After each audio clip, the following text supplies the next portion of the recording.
آه، أعوذ بالله من الشيطان الرجيم الذين يذكرون الله في قياما وقعودا وعلى جنوبهم ويتفكرون في الخلق السماوات والأرض ربنا ما خلقت هذا batila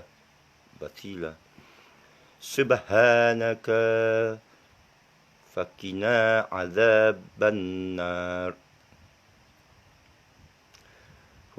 Whosoever remember Allah while standing or sitting or lying on their side and give thought to the creation of the heavens and the earth, saying, O Lord, you did not create this aimlessly.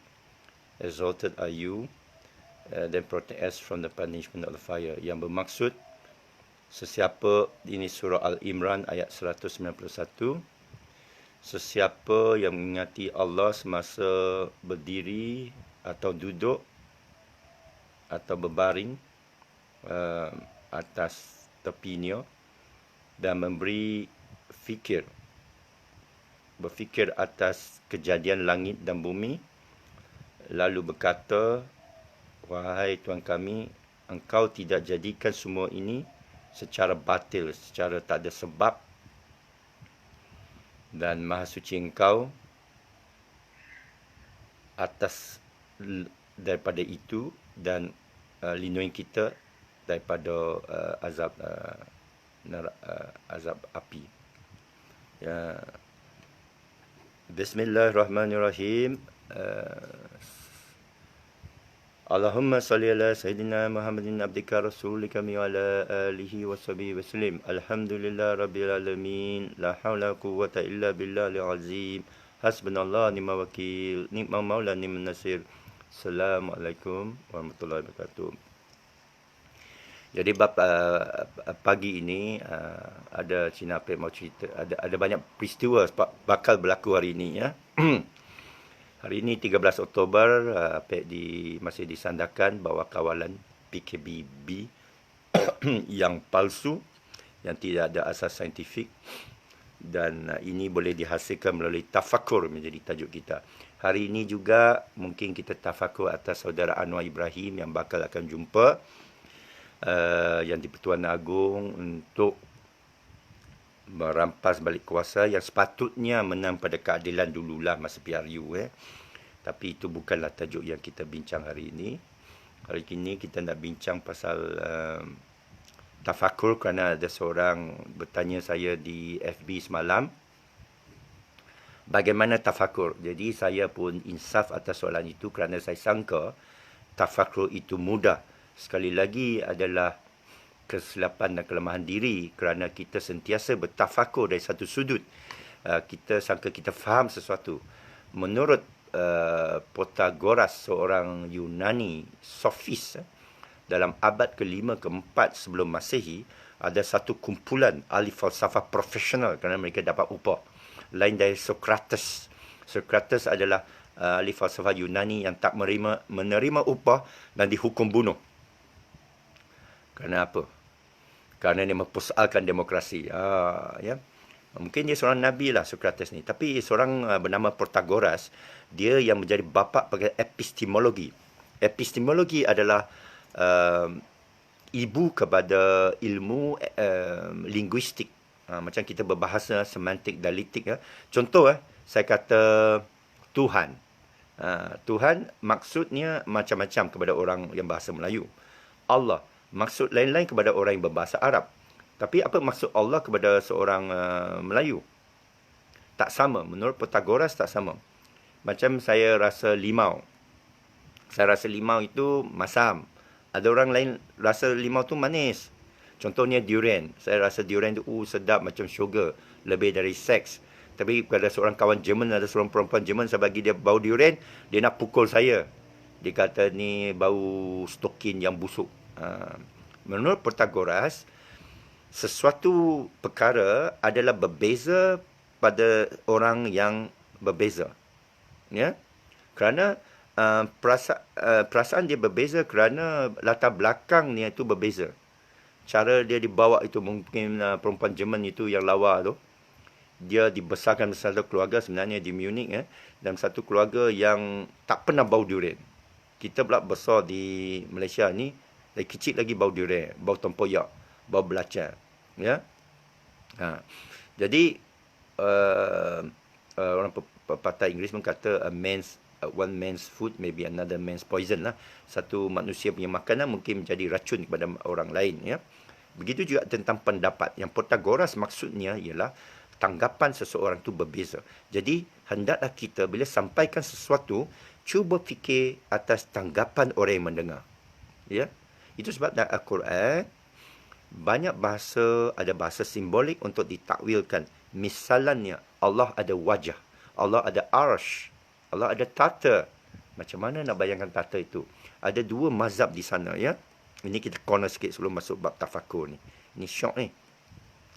Satu mazhab, dikatakan Wahabi lah, ni Wahabi ni. Jangan beritahu Dr. Mazhar. Dia tak gelar diri dia Wahabi, dia gelar diri dia Salafi. Tapi bagi orang biasa Wahabi lah. Pasal saya di masjid dengar orang mengutuk Wahabi dan Syiah. Terpaksa saya guna bahasa yang orang faham. Pemahaman Wahabi dan fahaman AWSJ, ASWJ, Ahli Sunnah wal Jamaah. Tuhan ada tangan, Tuhan ada wajah, Tuhan ada arsh. Macam mana tu? Ikut Ahli Sunnah wal Jamaah tak boleh dikaitkan Allah dengan apa jua benda yang kita boleh bayangkan. Subhanallah, ya. La dahu la syarikalah. Haram kita kaitkan Allah dengan apa jua. Tangan, tak boleh kita bayang dia ada tangan macam ni, tak boleh. Tak boleh. Haram, syirik. Dia ada arsh, ada tata. Tak boleh kita bayangkan tata. Dia ada wajah, macam wajah kita. Ada pula hadis katakan dan juga ada Bible mengatakan God created man in his image. God created man dalam manusia ini dalam wajah Allah. Tak boleh, tak boleh. Kita takwilkan seolah ada wajah, tapi tak boleh, ya. Tangan tu takwil dan maksud ialah tangan Allah lah, maknanya dia yang boleh kontrol. Macam tangan kita boleh putar sini, putar sana, pulas sini, pulas sana. Jadi mana Allah ni mengawal. Macam itu. Tapi ikut Wahabi tak boleh macam tu.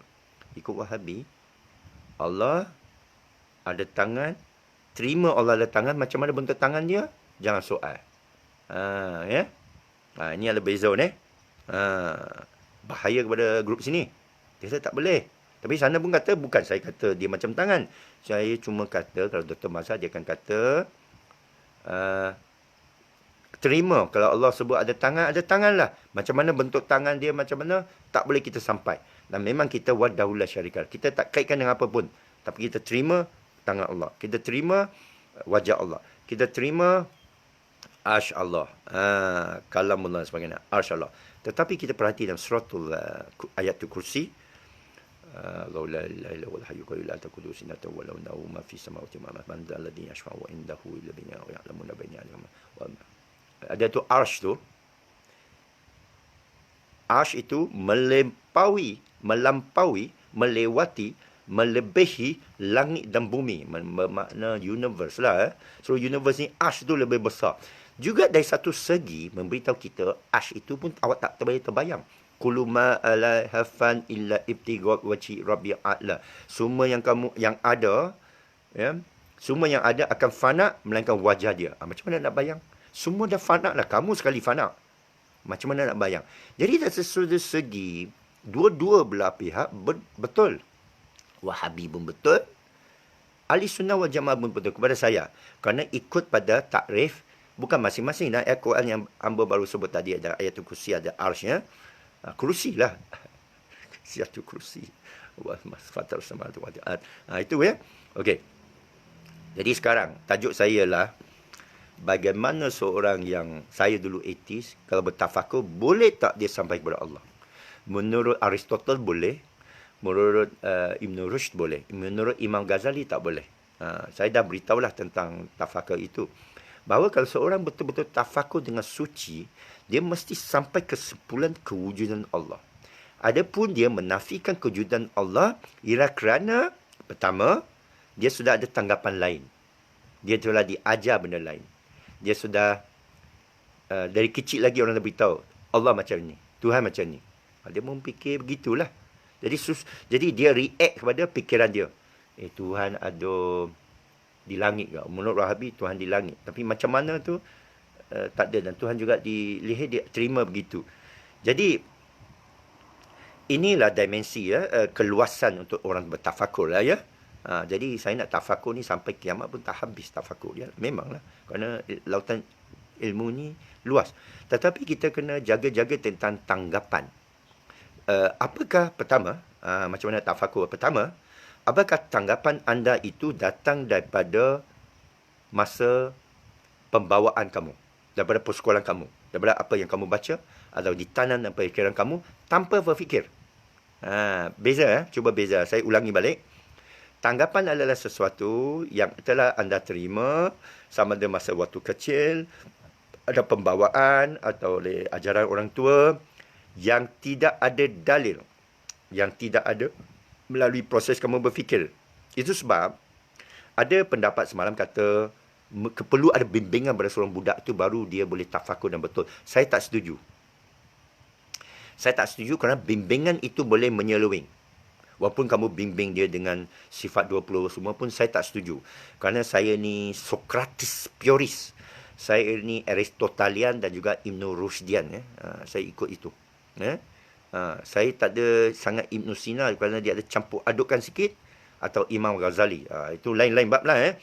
Saya Aristotelian dari segi ialah bagi budak tu fikir secara pure. Dan kita sebagai guru, tengok cara dia berfikir. Kalau dia kata, saya tak percaya inilah. Kita tanya dia balik, kenapa awak tak percaya? Kerana kita nak kupas salah tanggapan dia. Dan kamu mesti tahu bahawa tidak boleh sesiapa pun membawa seorang itu beriman ke tidak.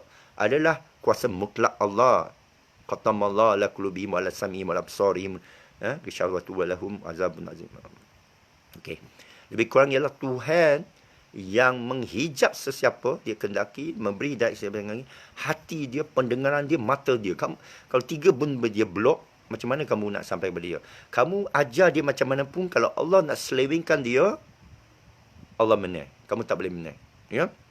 Tapi janganlah ambil ini pula gocah balik kata, kalau begitu tak payahlah ajar budak duduk. Kamu ajar juga, tapi kamu mesti pandai. Kamu mesti jadi seorang pemikir yang pandai, seorang guru yang pandai. Biiznillah, dia boleh mengajar seseorang. Jadi macam mana saya nak ajar kamu bertafakur? Pertama, semua tanggapan anda, yang anda percaya, terutama yang berat-berat lah, azimat ni, apa ni semua. Saya bila tanya, saya tak tahu benda azimat ni. Saya tak tahu sebenarnya. Kerana saya tidak diajar di dalam sanawi. Tapi saya ditunjuk dalam alam Melayu. Bomo, masa saya belajar Islam tak ada bomo, tak ada pun bab bomo dalam kitab Fiqh Sunnah ke, kitab Riyadus Solihin ke, kitab Al-Um, Imam Syafi'i tunjuk saya ada satu bab bomo dukun, tak ada. Ya. Jadi ada kitab Syifa tu, itu lain kita bicara, tetapi yang percayaan pada orang Melayu itu saya tak ada belajar, melainkan saya bertembung dalam alam orang Melayu. Lalu saya bertafakur lah, saya fikirlah. Dan saya bertanya lah. Saya bertanya ni, bertanya tu, bertanya. Lepas tu saya tanya pula kat Facebook. Macam-macam orang jawab. Ada yang clear kata syirik semua. Tapi ada yang beralas pula. No? Dia beralas. Pandang pada niat. Ya? Tu pulang pada ayat Quran ke tidak. Ada hadis tu. Saya terima kasih kepada semua sahabat yang berikan saya keterangan itu. Kerana mudah-mudahan saya dapat lagi hidayat. Saya dapat lagi banyak membantu saya tu. Sekarang saya dah tahulah hadis-hadis yang nak digunakan tu. Sekarang saya dah tahu hadis yang pro, hadis yang moderate, hadis yang melarang ya. Tetapi kita perlu guna tafakur kita juga, kerana ayat yang saya baru baca tadi ialah seorang tu boleh sampai kepada memahami kejadian Allah ya. Kerana ayat mula turun pun kita baca beberapa hari lepas tu, Iqra bismi rabbikal ladzi khalaq, khalaqal insana min 'alaq ya. Dan alamal insan nabi qala alamal insan ma lam ya'lam, iaitu manusia ni suka tak suka ayat mula turun dah ajak dia membaca dan berfikir. Dia bukan ajar kamu mantra atau ayat azimat, ayat jampi dok. Menurut Dr. Mazhar pun jangan kita guna Allah untuk dijampi. Allah bukan bahan jampi. Allah Tuhan, kamu hamba. Kamu yang dijampi oleh Allah, bukan kamu jampi balik. Ya. Yalah, dari situ itu. Tetapi masalah orang kita ni, saya tengok ada 3 golongan. Satu golongan yang benar-benar nak tahu kebenaran. Kalau dia tanya pada saya, itu sebaik-baiknya orang tanya saya kena tengok wajahnya, saya kena jumpa. Kerana kita boleh tengok muka dia. Tengok muka dia ni, betul ke dia nak tahu kebenaran? Kerana orang sufi pun, guru pun, ustaz pun, tak semestinya, termasuk Rasulullah SAW, tak semestinya jawab soalan sahabat. Dia tengok sahabat yang bertanya. Kerana dia mengada-ngada tu, dia takkan jawab. Tak ada hormat kepada ustaz ke siapa, dia takkan jawab. You tak hormat Sifu ke Cina Pek ke, dia tak mau jawab lah. Tak boleh paksa saya jawab. Assalamualaikum. Paksa kita jawab Waalaikumsalam. Siapa tak jawab salam tu berdosa. Itu orang yang berdosa. Kerana dia nak tangkap orang. Dia bukan nak bagi salam ke orang. Kalau kita bagikan salam ke orang, adab kita terpulang pada orang tu nak jawab tidak. Kita tahu kita wajib menjawab. Tapi jangan kita patronize orang lain. Jangan kita ajar orang lain. Seorang murid yang nak belajar, dia tak akan letak syarat. Dia betul nak tahu. Kalau orang datang kepada saya, dia kata, Tuan, Cina Apek ke, Ustaz ke, yang berhormat ke, apa ke, saudara, saya betul nak tahu bab ni, bab Hindu ni. Dia betapa dia kata boleh mati hidup semula, mati hidup semula. Itu antara bab tafakur saya, tapi saya tak cerita kerana ramai orang nak memutar belik kan. Dan ramai orang kata, ini boleh sesat ni. Saya cerita Bible. Kerana saya dah pengalami Bible. Tapi kalau nak tanya saya tentang Bible tu, saya akan tengok cara dia bertanya. Pertama, apakah anda betul-betul nak tahu? Saya akan test kamu lah. Saya akan tanya, kenapa saudara mau tahu? Awak tak boleh jawab. Saya nak tahulah. Saya tanya awak jawab lah. Itu orang sombong, saya takkan jawab. Saya hambak dia lagi tau. Saya kungfu dengan dia lagi tau. Saya sepak dia tau. Saya tinggi tau, kaki saya panjang tau. Jadi, kedua, orang yang betul-betul tahu, alhamdulillah. Bagus, boleh berbincang. Boleh minum kopi, makan durian, boleh bincang.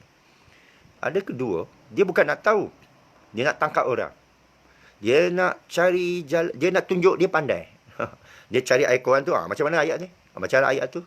Macam mana ni? Macam tu. Ada golongan tu, macam mana nak tahu tu? Sekali lagi kita jumpa orang tu, kita periksa, kita boleh tahu dia ni. Dan kita dah tahu orang tu tak ikhlas, kita akan kungfu jugalah, tapi kita akan cari jalan elak dia lah, elak orang macam ni. Jangan ada anything to do with that person lah. Saya tak mahu ada apa-apa pun terlibat dengan seorang manusia yang akan bazir masa saya. Ya? Kalau saya tahu dia ni nak buang masa, tak apalah. Saya jumpa lagi, Assalamualaikum. Macam Donald Trump lah, thank you very much. Thank you very much. Okay? Tapi Donald Trump hantam balik lah, fake news. Itu bagus tu. Dia pun tak sakit apa. Ada kamu berfikir, dia tak sakit apa? Boris Johnson kena COVID. Orang tua-tua belaka ni. Okey aje. Mengapa kita nak takut pada pandemik ini? Yang kita ditakut-takutkan Okey. Jadi itu 2 golongan lah. Lagi 3 golongan ni saya rasa confused. Golongan yang confused ni, dia tak tahu siapa dia nak ikut. Dia ni sendiri kena pergi tanya diri dia. Dia kena tanya diri dia. What actually do you want? Kadang-kadang guru tu bantu. Guru tu kan tanya balik, kenapa awak tanya perkara ni? Apa gunanya jawapan ni bantu kamu? Contoh orang yang tanya tafakur, saya akan tanya balik. Why do you want to know about tafakur? Kenapa awak nak tahu tentang tafakur? Kenapa? Apa tujuan kamu? Ada satu kisah Syaikhul Qadir Sufi, dia tanya seorang murid, seorang sahabat, seorang fakir lah, seorang datang jumpa dia, Syekh tu. Dia tanya, kamu nak pergi mana? Oh, saya nak, kamu nak buat apa? Saya nak belajar bahasa Arab dan pergi ke Mekah. Kamu nak pergi Mekah buat apa? Oh, saya nak pergi rumah Allah. Kamu pergi rumah Allah, kenapa? Saya nak ibadah, sempurnakan ibadat saya kepada Allah. Kamu nak sempurnakan ibadat kamu kepada Allah kerana apa? Saya nak jumpa Allah. Awak nak jumpa Allah kenapa? Dia tanya. In the end, Syaikhul Qadir kata, cakaplah gitu, ya tak? Ya? Jadi, tapi manusia kita ni berasbab. Ya? Kenapa awak nak pergi sana? Nak pergi mamak tu. Kenapa pergi mamak tu? Ada teh madras tu. Kenapa awak nak minum teh madras tu? Adalah pelayan ni tu, pelayan tawar tu, comel tu. Oh, cakaplah. Tapi takkan kita cakap, saya nak pergi kedai mamak tu, nak tengok awet tu. Ya. Takkanlah manusia ni nak cerita niat dia semua. Tetapi, dalam tafakur, kita wajib tahu niat kita. Kerana Allah sebut aku, kami tahu apa yang kamu berucap dan kamu sembunyi dalam hati kamu. Maka takutlah pada hari perbicaraan itu yang Allah bongkarkan dalam hati kamu. Jadi itu sebab dalam tarikat kita diajar depan orang ulama zahir, kita jaga lidah kita. Depan orang yang zahir ramai ni kan, saya kena jaga lidah saya. Saya sebut silap aja orang tangkap lidah saya nak potong. Sebut tulis silap kat Facebook, Facebook akan ban kita. Tapi di kalangan orang awliya Allah, kalangan orang sufi, kekasih Allah, orang yang ahlu zikir, jaga hati kita. Okey. Jadi tafakur ini, saya tanya soalan, apakah seorang yang dia tafakur secara bersih, boleh tak dia sampai Allah? Menurut Aristotle dan Ibn Rushd, boleh. Menurut saya, tak cukup. Tak cukup. Kalau tafakur lah macam mana pun, tak cukup. Ya. Tapi saya sebenarnya, Ibn Rushd pun, kita kena baca balik lah. Kerana mereka kadang-kadang kita nak isolate virus tu, kita kena buang semua benda yang lain. Macam mana tahu virus ini membunuh? Buang semua penyakit yang berjangkit dia kerana diabetes ke, kerana sakit jantung ke. Kita kena buang kerana kita nak tahu virus ni bahaya ke tidak atas sendirinya. Jadi tafakur itu sama. Bagaimana kita tahu tafakur itu sampai kepada Allah? Kita kena buang. Saya tak boleh kerana saya sebenarnya tafakur tentang Allah ni kerana saya dah cerita kerana ibu bapa saya berpisah. Saya menghadapi satu spiritual crisis. Saya nak bunuh diri. Faktor itu menjadi faktor asbab utama saya pergi cari ketenteraman jiwa, membawa saya kepada Allah. Ya. Katakan ibu bapa saya tak bercerai, keluarga saya bahagia, ya. Selalu peluk memeluk, ya. Selalu dapat makan coklat, selalu dapat makan durian, selalu ada duit, selalu saya dihantar belajar sampai Oxford. Apakah saya akan memeluk Islam? Tidak tahu. Wallahu alam. Tapi yang bawa saya asbab mau mengenal Allah, asbab yang saya sudah cerita. Bermakna tafakur saya itu tidak cukup atas sendirinya. Bimbingan itu tidak semestinya. Kalau bapa saya ustaz, bukan Kristian, bukan pemabuk, bukan kaki judi, saya akan masuk Islam. Tidak semesti. Itu sebab saya kata tidak semestinya. Kita kena lihat pada bab tafakur. Dan mengapa saya tekan atas bab tafakur? Kerana umat Islam kita terlalu lemah dalam bab tafakur. Tengok COVID ni. Berapa ahli fikir kita yang bab COVID boleh bincang? Dia tak boleh bincang. Dia kata, ikut SOP. Kenapa Ustaz? Ikut saja Baitul Mal. Kenapa Ustaz? Ikut saja JAKIM. Kenapa Ustaz? Ikut saja fatwa. Tak boleh fikir langsung. Boleh tak fikir? Tak boleh. Dah tutup pintu fikir. Padahal Allah suruh kita bertafakur. Terlalu lemah tafakur kita. Dan bab sains, hantar roket ke angkasa lepas. Namakan saya satu negara Islam yang dapat hantar astronot ke langit. Orang Arab Saudi, astronot Muslim pun, dia terpaksa tumpang atas kapal angkasa, itu shuttle daripada Amerika Syarikat. Nak buat bom nuklear pun, Pakistan, negara Islam pertama ada bom nuklear, bergantung pada Rusia. Ya, sebagainya. Jadi kita nak mencari apa jua ilmu, apa jua kekuatan, senjata, beli semua daripada kafir. Mana fardu kifayah kita? Itu sebab saya percaya kalau kita pandai tafakur atas makanan sihat, atas pendidikan tak payah pergi sekolah, atas ilmu kita akan kuasai segalanya. Atas ayat Allah kita akan bersatu. Watasimu bihablillah jami'an wa la tafarraqu. Ini ayat berat ni. Berapa kali saya dah baca ni, masih tak mau bersatu lagi. Tuan-puan, sesiapa ingkar ayat ni kufur, tuan-puan. Sesiapa enggan bersatu kufur, tuan-puan. Sesiapa enggan bersatu in kuntum tu'minu, dia tak dapat. Dia bukan orang beriman, dia masuk neraka, na'udzubillah min zalik. Ya? Dan bukanlah saya untuk beri amaran. Ayat Tuhai bukan ayat hamba ni. Bukan hamba royak ni. Tuhai royak. Ini cara ceramah orang PAS lah. Saya pandai ceramah orang PAS ni. Jadi tafakur ini dia ada asbab. Tetapi Buddha pun, Siddhartha Gautama pun dia tafakur sampai nirvana tu, betapa sampai nirvana tu, kerana asbab dia terjumpa 3 orang, satu orang nak mati, satu orang sakit, satu orang berkudis ke apa kan. Ada asbab. Ya. Itu sebab Allah guna asbab af'al dia.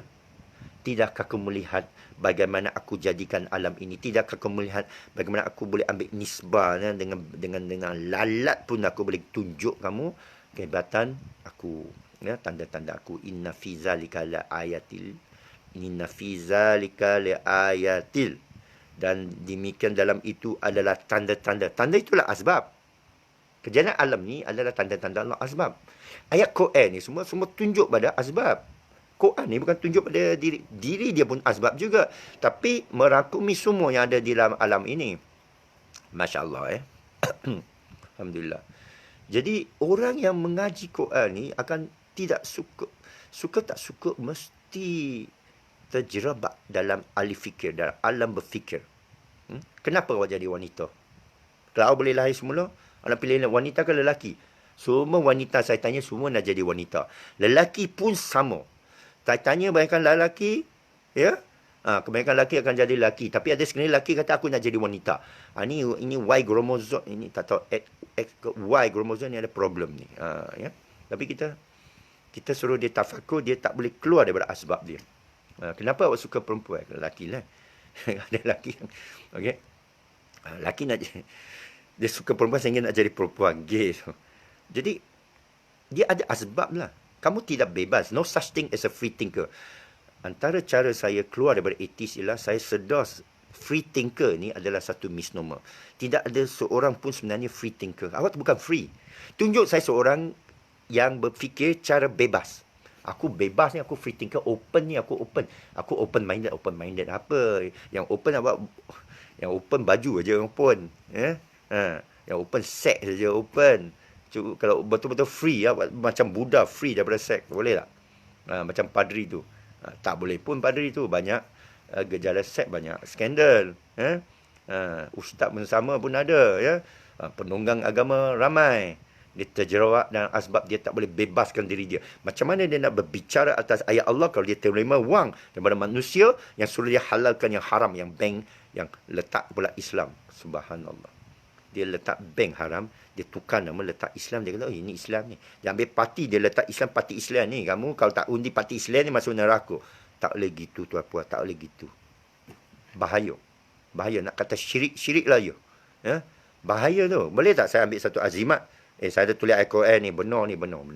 Itu menjual ayat Allah tu. Haram, syirik. Pernah satu Mac lah, datang kepada saya pakai tudung semua. Saya kalau nampak perempuan pakai tudung Allah. Kalau Amai pakai pendek-pendek tu pun Allah jugalah. Tapi kita tahulah kan, syaitan nak maksud melalui tu. Tapi kalau pakai jubah semua tu dekat saya tak anggap tu syaitan. Saya anggap Allah muslimat. Dia kata, tuan, abang nak beli tak kismis?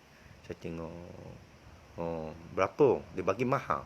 Sepatutnya 10 riyal, dia jual 50 riyal. Tak apalah, kerana orang Islam muslimat mau jual halal, saya nak jualkan. Tapi dia tambah pula, dia kata, ini ada ayat Quran dibaca oleh anak-anak yatim. Siapa heran? Macam mana ni? Boleh baca ayat-ayat tu, baca pada kismi tu, apakah itu mahal? Dia kata, tanya ustaz dia. Ustaz dia royak gitu. Saya pun beritahu dia, saya akan beli ni, niat saya beli kismi ni kerana kamu menjual. Kamu menjual beli, tak minta sedekah. Jadi kepada saya nak beli ini. Tetapi, tolong tanya ustaz kamu kembali. Kalau dia marah, bawa jumpa saya ni, Taiko ni, Cina Apek gangster Taiko ni. Saya nak tanya dia, nak hambat dia. Macam mana lagu ni kamu buat ni, ambil anak yatim ke siapa ke beli baca ayat semua tu, buat kat sana tu, ya? Untuk apa? Lebih berkat ke makanan tu? Saya percaya tidak. Tanya balik ustaz kamu. Dia kata tak tahulah. Dia tanya ustaz. Ini masalah kejahilan orang kita tidak berfikir. Saya balik kepada tidak tafakur.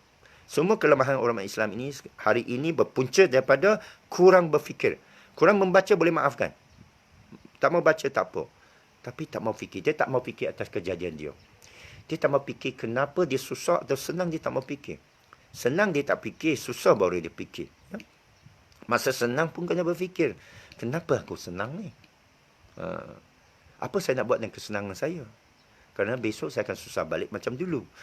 Jadi kita berfikir. Apa yang saya boleh buat di Sabah ini? Saya kena berfikir. Saya kena lockdown ni. Macam mana aku nak hantam COVID Bill Gates ni? Saya kena berfikir. Saya tawarkan diri saya untuk ditangkap. Itu cara fikir saya lah. Dah habis jalan dah. Ya? Kerana mudah-mudahan cetuskan isu ni. Sekarang saya mainkan semua dalam Facebook saya. Semua sekarang banyak doktor seluruh dunia dah mula sedar. WHO dan WHO pun baru announce kata hamba tak royak gitu. Dia kata WHO semalam saya dah siarkan dalam Facebook saya. Dia dah kata kami tak suruh kamu lockdown. Kamu suruh kamu ambil SOP tapi kamu lockdown ni tak boleh. Dia pula patah balik. Sekarang dunia dah patah balik. Saya nak tanya Malaysia ni, Sabah dan Selangor bakal ni, tak payah buat MCO, MCO, PKPB, PKBA, semua tak payah buat dah. Buat cara Sweden, tak payah lockdown, tak payah paksa orang. Tapi beri nasihat pada orang, jaga jarak. Jangan tangkap orang, jangan sama orang. Beri nasihat, semua orang tak mau sakit, semua orang tak mau mati. Tunjuk saya satu orang yang mau mati. Yang bawa motor gila pun dia tak mau mati. Membuat basikal apa tu? Basikal drag tu pun tak mau mati. Ibu bapa dia pun menangis, dia mati. Tak mau anak dia mati. Tak ada orang pun. Ya. Tapi bagi mereka kebebasan, kuman tu kamu tutup macam mana, tunjuk satu bukti dia tak boleh spread. Tunjuk satu bukti, kamu dah lockdown 3 bulan sampai 8 bulan. Dia masih boleh merebak. Sweden kata 150 tahun siasatan, pendidikan, pengalaman, epidemiologi menyatakan kamu tak boleh tahan perebakan satu wabak. Yang kamu boleh ialah menjaga kebersihan diri, bab tahara, basuh tangan, macam kita buat dalam sembahyang. Itu sebab tak perlu jarak kerana dah jaga SOP epidemiologi 150 tahun supaya kamu sihat. Kerana kesihatan diri, jemur dalam matahari 20 minit setiap pagi, makan apple cider vinegar, makan diet yang tidak banyak gula, tak ada manisan, banyakkan lemak untuk bagi kekuatan badan. Boleh menghindar penyakit berangkai itu, diabetes, darah tinggi dan apa tu, boreh, gemuk dan sebagainya. Jadi itulah sekian saja saya nak bicara bab tafakur ini.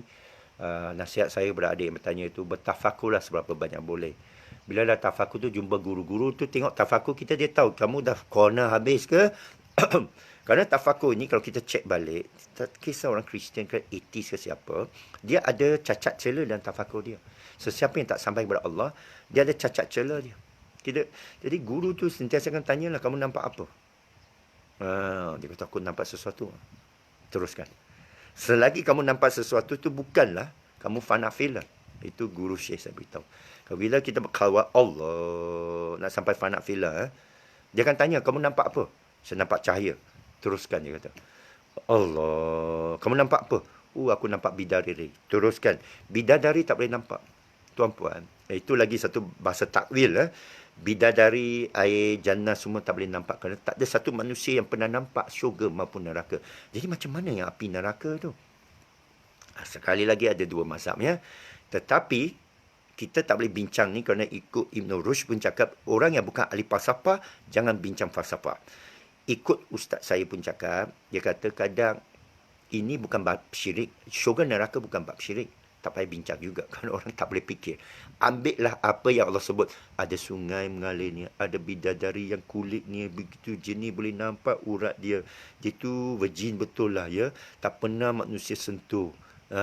Ya, kalau bidadari turun ke bumi ini, pengsan semua lelaki itu. Kamu terimalah, yelah kamu semua akan pengsan. Kalau kamu masuk dengan api itu, kamu tak ada badan pun. Macam mana awak tahu api? Itulah bahasa simboliknya. Tapi kamu akan dibakar. Cuba kamu bakar jari kamu, macam mana kamu rasa? Ya? Mana yang kalau kamu tu betul bebas, macam mana kamu boleh kontrol tak? Yang ini bakar bukan diri kamu bakar. Macam mana kontrol? Kamu jangan tarik jari kamu. Jadi bahasa Allah, ya, yang mutlak, yang hakiki, mengatakan kamu akan dibakar, bukan dengan, dia bakarnya bukan dengan yang bahan bakar yang kamu nampak. Dia tak boleh nisbahkan dengan ini, ya.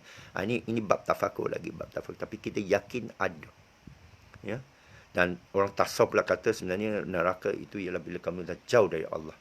Yang syurga ni bila kamu dekat dengan Allah. Ini pun banyak ustaz tasawuf, orang Melayu pun cerita begitu. Jadi kamu sangka, kalau macam tu kita tak dibakar lah, kamu tak faham lagi. Kepada Syekh, kamu teruskan, kamu tak faham lagi. Bila kamu dah fanafilah, baru dia tahu, ya Allah, subhanakallah. Yang ayat kita baca tadi, subhanallah, maha suci engkau. Jadi kita akhiri dengan maksud tadi ayat saya baca sekali lagi, ya. sesiapa allazina yazkuruna Allah fi qiyaman wa qu'udan wa ala junubihim, ya. Dan sesiapa yang semasa diri, yang ingat Allah semasa diri atau duduk atau atas tepinya berbaringlah, ya. Yang memberi fikir atas kejadian langit dan bumi, lalu berkata subhanallah, ma khalaqta hadza batila. Kamu akan tahu, kamu sangka ni main-main ni, TikTok ni, semua ni TikTok main-main ni. Dia tak akan cakap gitu lagi lah. Dia kata kamu tidak jadikan batil, lawan dari batil adalah hak. Dan kita, guru-guru kita memberitahu, orang-orang alim pun beritahu, bil haq makna bukan batil. Dia ada sebab, dia ada ilmu dalamnya, dia ada kebenaran dalamnya. Dan kamu orang yang bertafakur sebenarnya ikut surah Al-Imran ayat 191, dia akan bertafakur sehingga pada tahap dia akan sebut subhanaka. Apa dia sebut? As-samawati wal ardi rabbana, al-adu rabbana. Dia akan kata wahai Tuhan kami, ma khalaqta hadza batila. Tidak kamu menjadikan semua ini batil. Jadi kamu tanya diri kamu, masihlah kamu rasa aku ni tak guna? Belum tafakur lagi. Kerana awak anggap diri kamu batil. Awak fikir lagi. Ini Dajjal ni macam mana? Dajjal ni tak guna. Kena fikir lagi, kerana Dajjal ni datangi oleh Allah. Syaitan ni. Syaitan ni betul tak guna. Ngapa Allah jadikan itu? Kamu kena fikir lagi. Kamu tak sampai tahap benar-benar tafakur yang sebenarnya. Sekian saja. Aku liqauli hadza astaghfirullahaladzim wa li walakum. Saya doakan moga orang yang menonton ini semua diberi pengampunan oleh Allah, berikan kesihatan dari Allah dan kesedaran dari Allah, dan berikan rezeki yang berlimpah dari Allah, yang Allah janjikan, dan berikan ketenangan jiwa daripada Islam. Assalamualaikum warahmatullahi wabarakatuh.